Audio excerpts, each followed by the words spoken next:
Welcome to a new edition of the Neon Jazz interview series with Russian-born, Swiss-based jazz musician Andrei Poliakov. We caught up with him in early March 2021 after he reached out to the show to talk about his new projects, how he's been doing during COVID, how he got his start in jazz, and so much more in between. Get to know him. Dig it.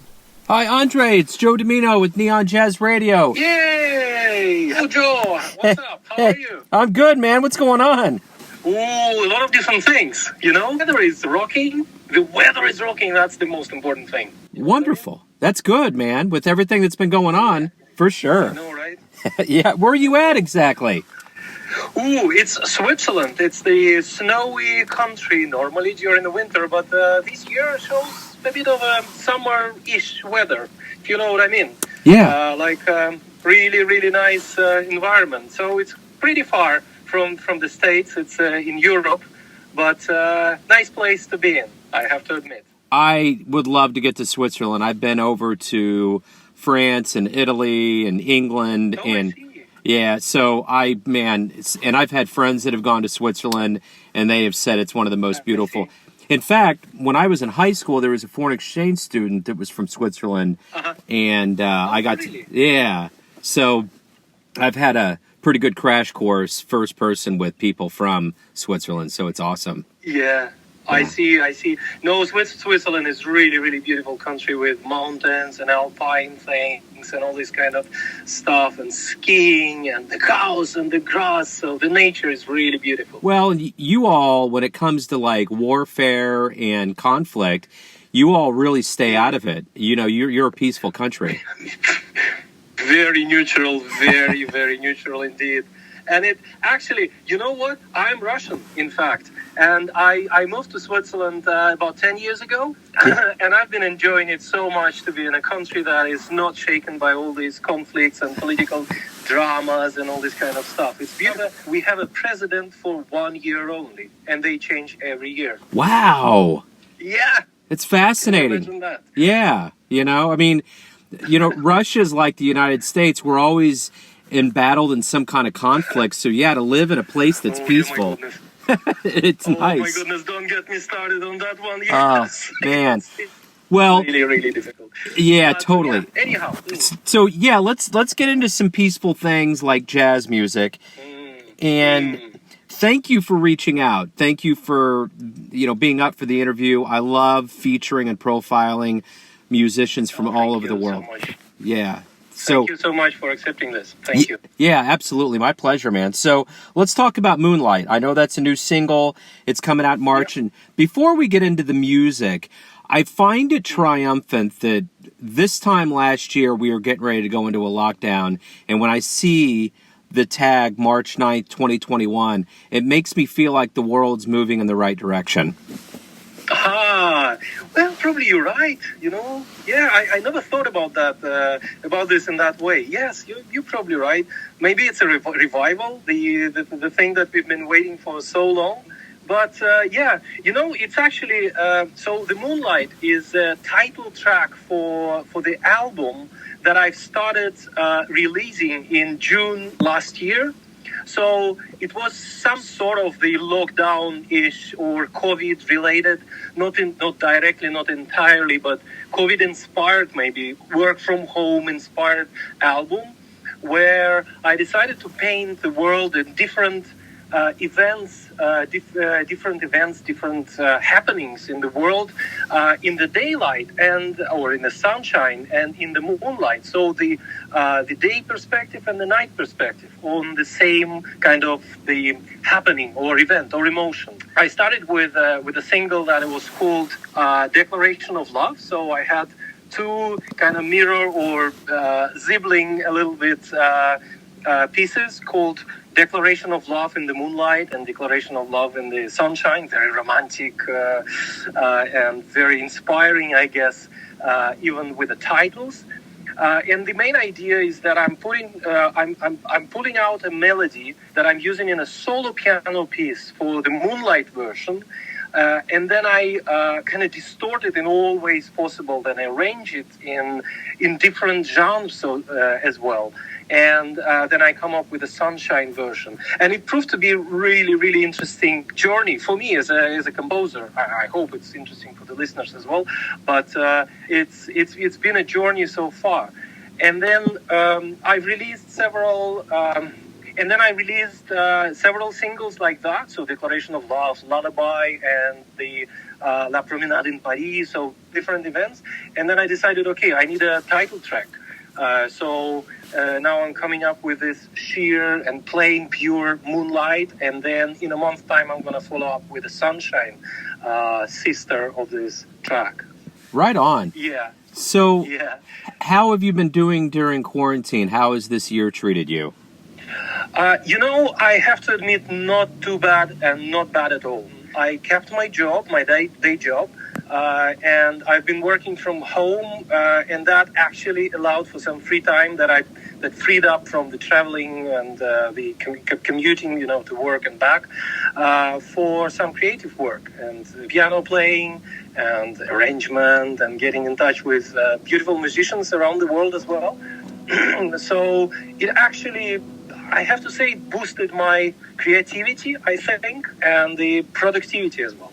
Tell me a little bit about what you miss the most from that old world of ours, the prior to the lockdown. Oh, don't get me started on that as well. It's, well, the flip side of that is obviously I'm so much missing the faces, the 3D picture of the faces of my friends and the distant family, maybe that I used to see every, I don't know, month or even every second month in real life. And everybody moved to the Teams and the Facebook and the Zoom and all this kind of stuff, which is beautiful in terms of like the frequency of communication with people. But then, of course, you lose on quality if you don't interact in person, I believe. Yeah, I agree. It's tough. It really is. How did the seeds of jazz, how did all of this music begin in you from childhood? I'll start a bit, maybe I'll tell you about who I am, like overall. When I was a young kid, I actually come from a family of pianists. So both my mother and dad, they are pianists, teachers, and concert pianists as well. So from the very early years, maybe at the age of 3 or 4, I started playing piano as well, and I've been doing that for all my life. At some point, and it was obviously classical music, I studied the oboe as well, and then I played in an orchestra, like very, very classical vein of the career for the musician, I guess. And then at some stage, I diverted a little bit from that route. I went for some business kind of avenues of making money for life. And at the same time, I diverted a little bit my musical tastes as well, and diversified, if you like. So I started playing in the bands. I played guitar. I sang, and of course, I've been composing since the age of 10, maybe, or even earlier, as any musician does, or the most of us do.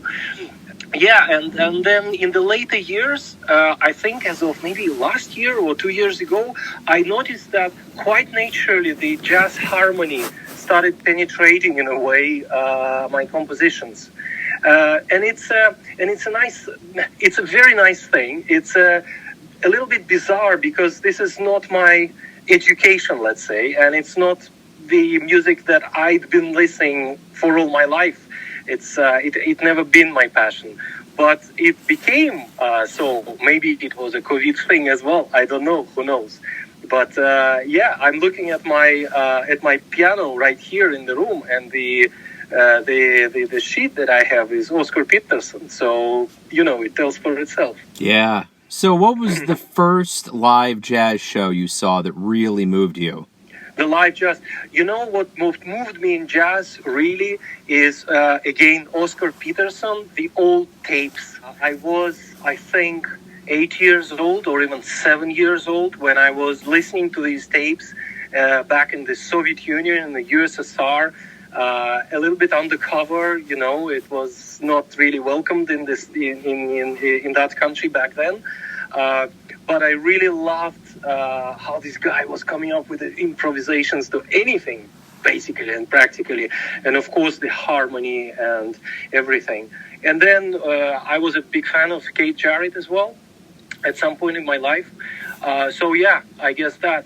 And then on top of that, my uncle is a jazz pianist, professional. So like he's been doing it for all his life, and I've been listening to him as well, playing on stage and play live. So yeah, these are the guys, I think. So why do you love jazz? I love jazz. I know I'm a little bit torn here because I know and I understand it pretty well that the main element of the jazz is the improvisation. That's what the jazz is for, in fact, and that's what it is built on. But to me, jazz is the mood, and I keep telling myself, Andrei, what you're playing and what you're composing it's not pure jazz, because you're not coming up on a gig and improvising with the guys, and you don't have jam sessions and all that kind of stuff. But for me, jazz is a mood. It's a certain mood that sets you in, and then you just flow away with the waves of sound. If you could go to a dream concert, anybody in the history of jazz, and see him live and talk to him after the show, who would that be? Oh, again, it's Oscar Peterson. That's by far, that's the guy. Yeah. Yeah. David Goloshokin would be another guy, by the way, from Russia. Very, very, very famous jazz musician, trumpeter. Louis Armstrong would be, of course, a dream. To talk to. But yeah, that's the big one. What do you hope we get from this time away from live music? Things that we realize about live music? Oh, yeah. I think the main thing is, at least for me, the biggest learning is how many beautiful, perfect, excellent, fantastic, creative musicians we have around the world.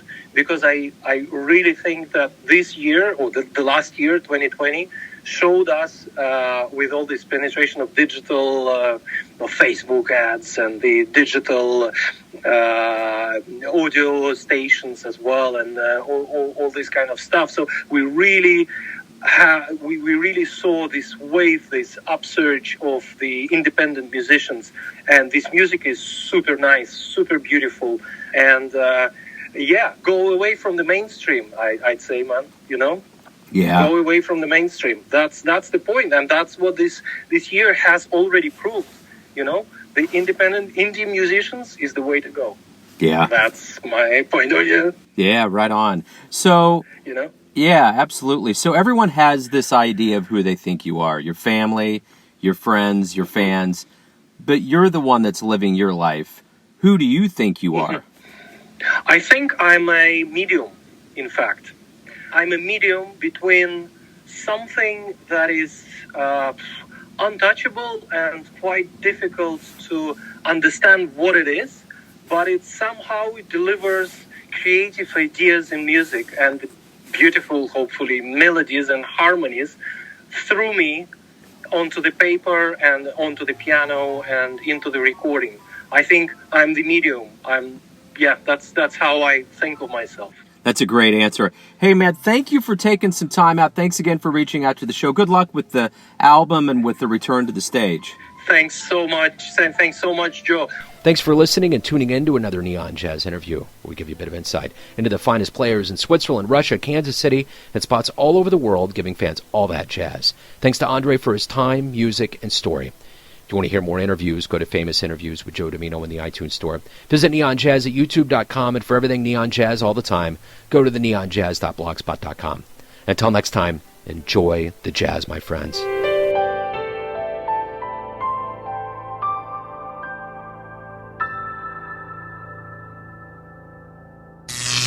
Neon Jazz.